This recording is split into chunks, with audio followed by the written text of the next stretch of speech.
पाकिस्तान और इंग्लैंड के मैच के 3 टर्निंग पॉइंट हैं जो मेरी नज़र में इम्पोर्टेंट था, जिसकी वजह से पाकिस्तान मैच हार गया।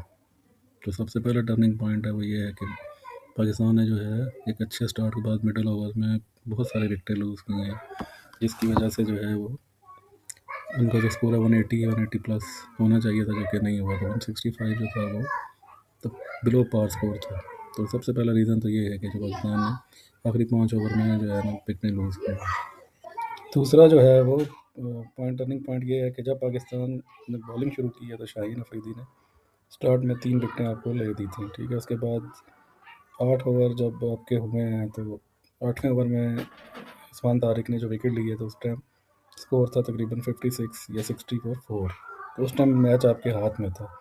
तो उस टाइम आपके जो कैप्टन है सलमान अली आगा, उन्होंने उस्मान तारिक को बॉलिंग जो है ना उससे हटा दिया है। मेरे ख्याल में ये सबसे बड़ी गलती थी, क्योंकि उस्मान तारिक ही आपके स्ट्राइक बॉलर हैं जो कि आपको हैरी ब्रूक की विकेट दिला सकते थे। तो उनको ब्रेक दिलाने की समझ नहीं आई कि उनको क्यों ब्रेक दिलाई। और उसके बाद जो 3 ओवर थे नेक्स्ट, उसमें इंग्लैंड ने 36 स्कोर किया और स्कोर जो है वो आपका 100 पे चला गया, ठीक है। उसके बाद फिर उन्होंने उस्मान तारिक को जब ओवर दिया तो उस्मान तारिक ने आपको एक विकेट और लेके दी, तो जिस पे जब स्कोर था वो आपका हो गया था 100 for 5।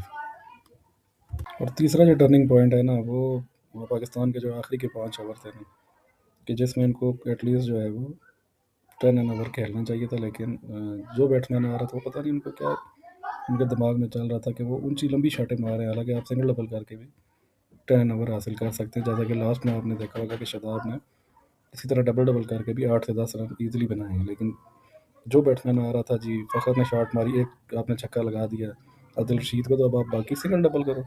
तो आपने अगली बॉल पे एक बॉल छोड़ के फिर हिट मारी और आप आउट हो गया। उसके बाद उस्मान खान आया तो उसने भी यही हरकतें शुरू कर दी।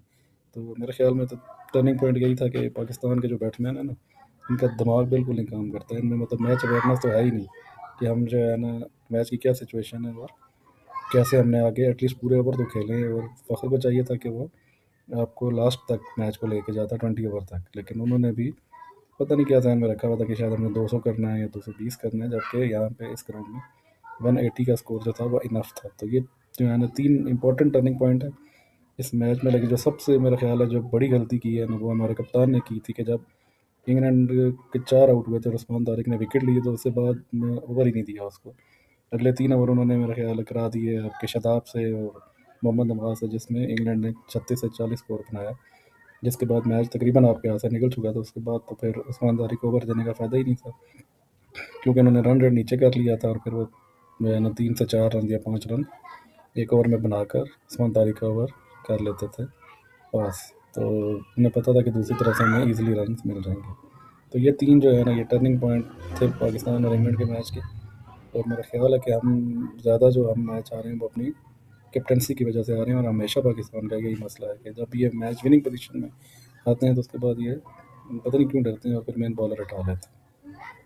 आज एक और इम्पोर्टेंट मैच है सुपर 8 मरहले का, जो कि श्रीलंका और न्यूजीलैंड के दरमियान खेला जाएगा, जो आज जो है 25 फरवरी को शाम 7 बजे श्रीलंका टाइम के मुताबिक शुरू होगा। मैच जो है वो कोलंबो के प्रेमदासा स्टेडियम में खेला जाएगा।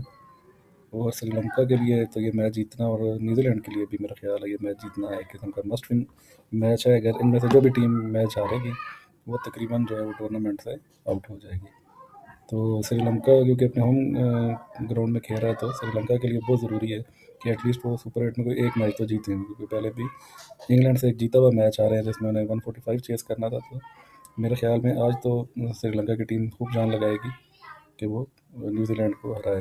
तो लेकिन दूसरी तरफ न्यूजीलैंड भी जो है ना वो बहुत ही अच्छा खेल के सुपर 8 में पहुंची है। उनका पहला मैच पाकिस्तान के साथ था वो तो वॉश आउट हो गया।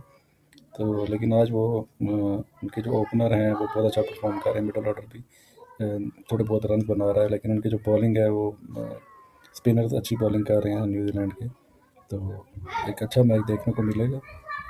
और पाकिस्तान के लिहाज से अगर देखा जाए तो पाकिस्तान की तो यही उम्मीद है कि श्रीलंका आज न्यूजीलैंड को हरा दे, ठीक है। उसके बाद जो है ना वो मैच जो पाकिस्तान और श्रीलंका का मैच है वो एक किस्म का क्वार्टर फाइनल की हैसियत इख्तियार कर जाएगा।